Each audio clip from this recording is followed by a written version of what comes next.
श्री गणेशाय नमः। ये राशिफल चंद्र राशि पर आधारित है। चंद्रमा मन के कारक है। हमारे मन पर जो भी उतार चढ़ाव आते हैं वो चंद्रमा की स्थिति लेकर आती है और इस वजह से चंद्रमा की पोजीशन हमारे रोज के जीवन को बहुत ज़्यादा प्रभावित करती है और इसके अकॉर्डिंग हमारा दिन अच्छा या बुरा जाता है। तो आइए जानते हैं इस दिन चंद्रमा आपके लिए किस तरह के परिणाम ला रहे हैं। इस दिन चंद्रमा आपकी कुंडली में छठे भाव में रहेंगे।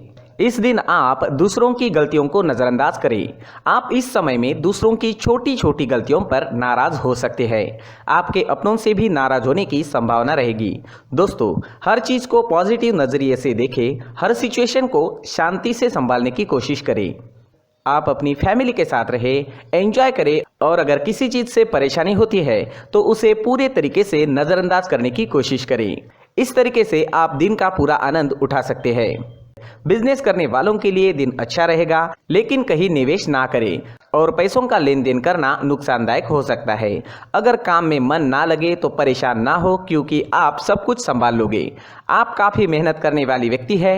आप जैसे मेहनती लोगों को समस्याओं से बाहर निकलने के मार्ग मिल ही जाते हैं। इस समय में अगर आप नया पार्टनर ढूंढ रहे हैं तो आपको मिल सकता है। दिन लव लाइफ के लिए अच्छा रहेगा, लेकिन किसी को प्रपोज करने के लिए ये समय ठीक नहीं है, तो थोड़ा रुक जाना ही बेहतर रहेगा। अपने पार्टनर से दूर ले जाने वाले रास्तों से आज आपको दूर ही रहना चाहिए। तात्कालिक आकर्षण से बचें। अगर किसी बात से पार्टनर से अनबन या झगड़ा हुआ है तो बढ़ने की संभावना रहेगी, तो शांति बनाए रखने की कोशिश करें। अगर स्टूडेंट्स की बात करें तो स्टूडेंट्स को इस वक्त अपना ज़्यादा से ज़्यादा ध्यान अपनी पढ़ाई पर देना है। आप ख्यालों में खो सकते हैं या फिर आपका मन भटक सकता है। बाहरी दुनिया की तरफ ज़्यादा खिंचाव रहेगा, लेकिन आपको अपनी पढ़ाई पर ही पूरा फोकस रखना है, क्योंकि आपके जीवन में पढ़ाई सबसे महत्वपूर्ण है। पढ़ाई का यही सही समय है। बाकी चीज़ों के मौके जीवन में बार बार आने ही वाले हैं। अगर आपके स्वास्थ्य की बात करते हैं, सेहत की बात करते हैं, तो कमर दर्द या पैरों में दर्द की शिकायत रह सकती है। सर्दी खांसी होने की संभावनाएं रहेगी। छोटी मोटी समस्याएं रह सकती है। कोई चिंता करने वाली बात नहीं रहेगी। योगा करें, प्राणायाम करें, अपने खान पान पर नियंत्रण रखें और सुबह टहलने जाना ना भूलें। इस दिन आप केसर या चंदन का तिलक अपने माथे पर लगाते हैं तो आप शांत रहोगे, आपके लिए लाभदायक रहेगा। इस दिन हो सके तो मंदिर जरूर जाएं, भगवान से प्रार्थना करें और 1 रुपए का सिक्का गुल्लक में जरूर डालें। इस समय में आपके लिए हरे रंग का इस्तेमाल करना अच्छा रहेगा और आपके लिए इस दिन 5 अंक लकी साबित हो सकता है। दोस्तों, ये राशिफल चंद्र राशि पर आधारित है, लेकिन कभी कभी हमारी पर्सनल कुंडली में बाकी ग्रहों की पोजीशन कुछ इस तरह की होती है कि आपके राशिफल परिणाम में बदलाव दिख सकता है। इसलिए राशिफल को एक मार्गदर्शन के तौर पर लिया जाए तो ज्यादा अच्छा रहेगा। दोस्तों, सभी राशि के लोगों के लिए जीवन में आगे बढ़ने के लिए कुछ जरूरी बातें वीडियो में आगे बताई गई है, तो वीडियो आगे जरूर देखें। व्यक्ति को अपने जीवन में सफल होने के लिए मेहनत के साथ साथ भाग्य का साथ होना भी बहुत ही आवश्यक होता है। अगर व्यक्ति का भाग्य उसका साथ देता है तो कम मेहनत में ही अधिक सफलता प्राप्त होती है। परंतु कई बार ऐसा देखा गया है कि व्यक्ति के जीवन में कई ऐसी घटनाएं घटित होती है जिसकी वजह से उसको बहुत सारी परेशानियों का सामना करना पड़ता है और इस स्थिति में व्यक्ति को बिल्कुल भी समझ नहीं आता कि ऐसा क्यों हो रहा है। दरअसल आपके घर में ही कुछ ऐसी चीजें होती है जो हमारे भाग्य को प्रभावित करती है, हमारे जीवन को प्रभावित करती है और उन चीज़ों के आसपास होते हुए भी हमें वो चीज़ें नज़र नहीं आती। वह चीज़ें हमारे चारों तरफ एक अजीब सा घेरा बनाकर रखती है, परंतु हम उसको नहीं देख पाते। इन चीज़ों से हमारे घर में और हमारे जीवन में नकारात्मकता फैलती है, जिसकी वजह से हमें भारी नुकसान उठाना पड़ता है। हम पूरी तरह से कंगाल हो सकते हैं। दोस्तों, काफ़ी लोगों को इस तरह की आदत होती है। कहीं से भी बाहर से आते हैं, कहीं भी जूते चप्पल फेंक देते हैं, कहीं पर भी उतार देते हैं। कुछ लोग तो घर के एंट्री के मेन डोर के सामने ही जूते या चप्पल डायरेक्टली उतार देते हैं। दोस्तों, ध्यान रखें, जूते चप्पल हमेशा साफ सुथरे रखें और उनको उनकी जगह पर रखें। उनके लिए एक स्थान बनाएं, उस स्थान पर रखें। अगर कोई व्यवस्था उनके लिए की है तो बहुत ही अच्छी बात है, वहां पर उन्हें रखें, साफ सुथरा रखें। जूते चप्पलों को उनकी जगह पर कुछ इस तरह से रखें कि वो देखने में भी अच्छी लगे। अगर वो चीजें देखने में अच्छी लग रही है तो फिर उनसे निगेटिव एनर्जी उत्पन्न होने की संभावना बिल्कुल भी नहीं रहेगी। तो दोस्तों इस बात का ध्यान जरूर रखें। साथ ही दोस्तों एक और बात है जिस पर आपको ध्यान देना बहुत जरूरी होता है, हमारे घर के छत के ऊपर जिन चीजों का हमें काम नहीं होता है उन्हें हम घर के छत के ऊपर रख देते हैं। ऐसा करते करते देखेंगे तो घर के छत के ऊपर कबाड़ जमा दिखता है। जी हाँ, जो चीजें हमें लगता है आगे जाके हमारे काम में आ सकती है वो हम घर के ऊपर रख देते हैं, लेकिन वो चीजें तो काम में नहीं आती, हमारे जीवन पर वो चीजें बहुत ही गहरा निगेटिव इफेक्ट डालती है, क्योंकि ये चीजें हमें कहीं ना कहीं हमारे जीवन में पीछे रखेगी। इस वजह से घर के छत को पूरी तरह से साफ रखें, पूरी तरह से साफ सुथरा रखें, क्लीन रखें।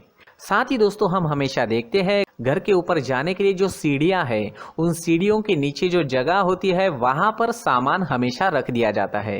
वो जगह ही ऐसी है कि सामान को खींच ही लेती है, वहां पर आपको कुछ ना कुछ सामान मिलेगा ही। अगर हम सीढ़ियों के नीचे सामान रखते हैं तो हमारी उन्नति होना बहुत ही मुश्किल है।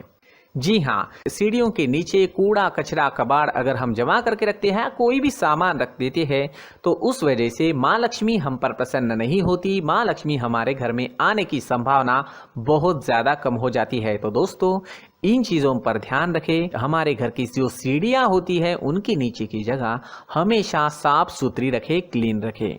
साथ ही दोस्तों अगर आपके घर में ऐसी कोई चीज मौजूद है जिसका आपको काम नहीं है, जैसे टूटे फूटे बर्तन, आईना, तस्वीरें, इलेक्ट्रॉनिक सामान, सोफा, कुर्सी, टेबल, पलंग, घड़ी, झाड़ू, गमला इत्यादि, तो आप इन सामानों को अपने घर से तुरंत ही बाहर निकाल दीजिए, वरना इससे आपको बहुत बड़ी परेशानी हो सकती है। आपको ये चीजें कंगाल बना सकती है। तो घर में ऐसी चीजों का मौजूद होना शुभ नहीं माना गया है।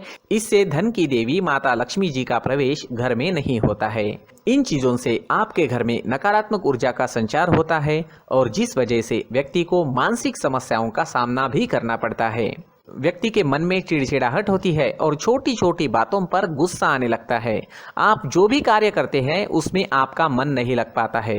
इस व्यक्ति का जीवन घर में मौजूद इन चीजों की वजह से अंधकार में डूबने लगता है। इसलिए आपको घर में बिना काम की चीजें, कूड़ा कचरा नहीं रखना है। दोस्तों एक और खास बात है, हमारे घर में मकड़ी का अगर जाला है तो वो बिल्कुल भी शुभ नहीं है। जी हाँ, वो अशुभ माना जाता है। घर में मकड़ी का जाला होना अशुभ है। इससे आपके अच्छे दिन भी बुरे दिनों में बदल सकते हैं, क्योंकि मकड़ी अपना जाल शिकार को फंसाने के लिए बनाती है। और अगर आपके घर में मकड़ी का जाला है तो इससे घर में नकारात्मक ऊर्जा का प्रभाव अधिक बनता है और वास्तुशास्त्र के अनुसार इससे सकारात्मक ऊर्जा का नाश होना शुरू हो जाता है। दोस्तों मुख्य द्वार भी हमेशा साफ सुथरा रखें। मुख्य द्वार को हमेशा सजाया जाता है, क्योंकि मुख्य द्वार से ही हमारे घर में लक्ष्मी का प्रवेश होता है। तो मुख्य द्वार को साफ सुथरा रखें और सजा कर रखें तो बहुत अच्छा रहेगा। इसी के साथ और कुछ चीजें हैं, जैसे टूटी फूटी जो भगवान की मूर्तियां होती है वो हमारे घर में नहीं रखनी चाहिए। साथ ही जो भगवान के पुराने फोटो है जो जमा करके रखे हुए होते हैं, तो दोस्तों वो चीज़ें नहीं रखनी चाहिए। जो भगवान के फोटो या भगवान की मूर्तियाँ जो घर के मंदिर में हैं बस वहाँ तक सीमित है। अगर आपके घर के शोकेस में भी वो मूर्तियाँ रखी है, कुछ फोटो रखे थे, उन्हें भी साफ करते रहना चाहिए। जिन चीज़ों को हम मेंटेन नहीं कर पाते, साफ नहीं रख पाते, उन चीज़ों को घर से हटा देना ही आपके लिए अच्छा रहेगा। साथ ही दोस्तों कुछ तस्वीरें हैं, जैसे डूबते नाव की तस्वीर या फिर झगड़े की तस्वीर या फिर कुछ ऐसी तस्वीरें होती है जो देखते ही हमें समझ में आ जाता है कि ये तस्वीर निगेटिविटी दर्शा रही है। इस तरह की तस्वीर भी आपको आपके घर में नहीं रखनी है। जी हाँ, इस तरह की तस्वीर लगाने से भी हमारे जीवन में उसी तरह की घटनाएं घटित होना शुरू हो जाता है। हर एक चीज़ हमारे घर की हम पर प्रभाव डाल रही है, तो इन चीज़ों को ध्यान में आपको रखना होगा। तो दोस्तों कुछ ऐसे छोटे मोटे बदलाव करके हम हमारे जीवन में खुशियाँ ला सकते हैं, तरक्की ला सकते हैं, धन ला सकते हैं, माँ लक्ष्मी जी का प्रवेश हमारे घर में हो सकता है। तो इन चीज़ों को ज़रूर आजमाएं। इस तरह के बदलाव आप आपके घर में ज़रूर करें। धन्यवाद।